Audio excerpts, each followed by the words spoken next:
Bonjour et bienvenue. La semaine dernière, on a évoqué le drame de Viry-Châtillon. Aujourd'hui, maintenant, les choses vont vite. Les policiers sont descendus dans la rue pour manifester.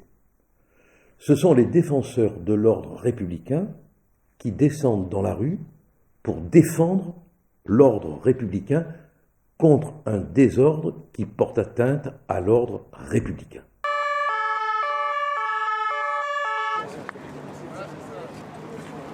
Le dernier paie les croissants.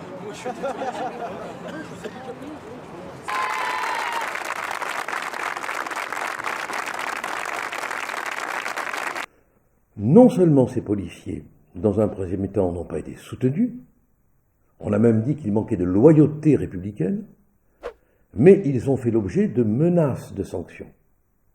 Et aujourd'hui, les choses changent et on entend le directeur de la police dire que les policiers qui ont été attaqués à Viry-Châtillon auraient pu riposter.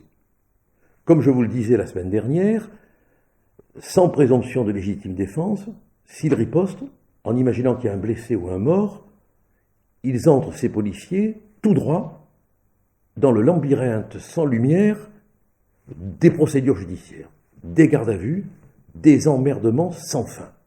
Tant qu'on n'aura pas adopté la présomption de légitime défense dont je vous parlais la semaine dernière, les policiers ne seront pas en état de liberté de réagir au moment même où on les agresse. Mais il n'y a pas que les policiers. Il y a les professeurs. On a vu récemment un enseignant qui a été défiguré. C'est-à-dire que les policiers qui représentent l'autorité de l'État sont découragés parce que leur autorité n'existe plus. Les enseignants qui représentent l'autorité de l'État dans l'enseignement, c'est-à-dire dans quelque chose qui est fondamental, sont agressés, frappés, insultés. C'est-à-dire qu'on atteint directement la transmission du savoir. Et comment voulez-vous que ces enseignants travaillent dans la peur? Mais il n'y a pas que les enseignants, il y a également les soignants, celles et ceux qui donnent des soins et qui reçoivent des coups. Est-ce que c'est possible? Est-ce que c'est acceptable? Mais il n'y a pas que les soignants.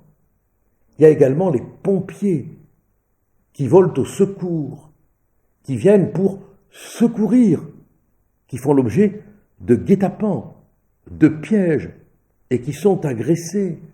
Mais il n'y a pas que les pompiers.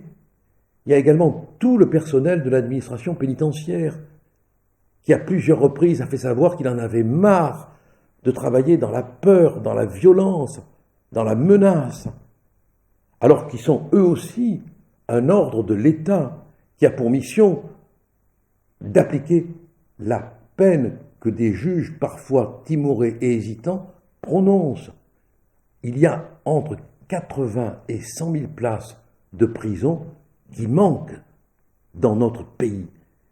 Mais il n'y a pas que les policiers, il n'y a pas que les professeurs, il n'y a pas que les soignants, il n'y a pas que les pompiers, il n'y a pas que les gardiens de prison, il n'y a pas que les commerçants qui aussi sont attaqués, il n'y a pas que les bus qui sont rançonnés, qui sont parfois enflammés.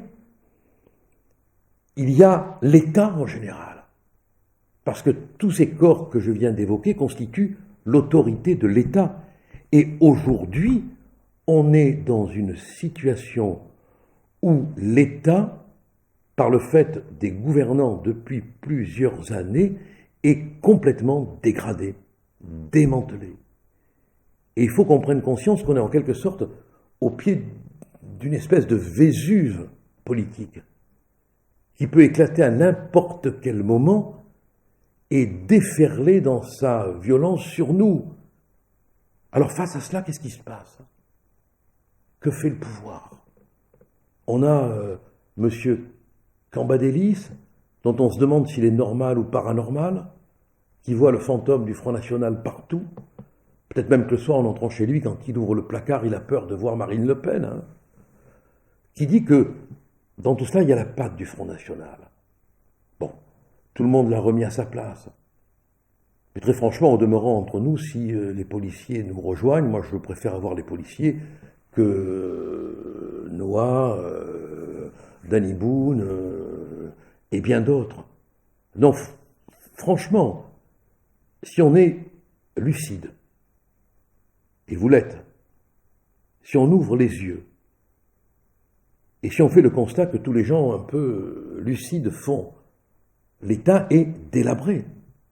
La justice elle-même, que je n'ai pas évoquée, elle n'a plus les moyens de travailler.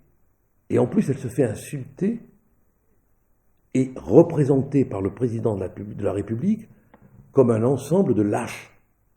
Dites-moi où est l'État.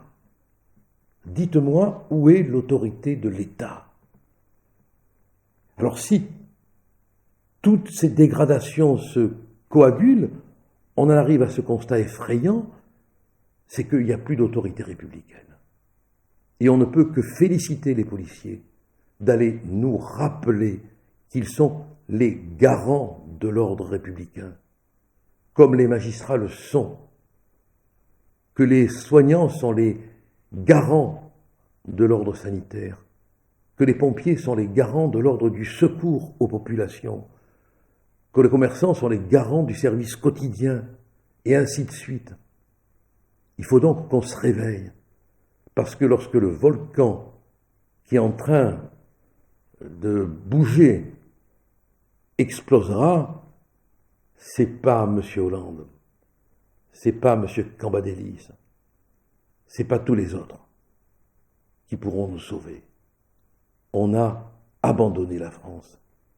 Et à tous ces orphelins de l'ordre, je dis que la République, elle a besoin d'un seul ordre, l'ordre républicain.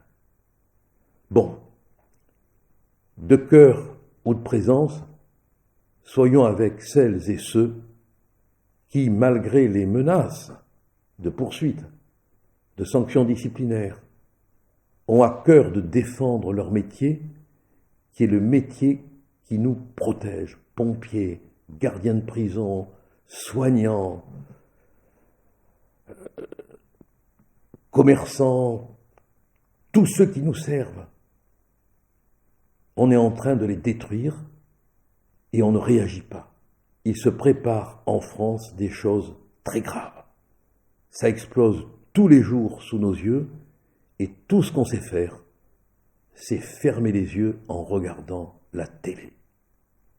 À bientôt et, en fonction de l'actualité, au prochain rendez-vous.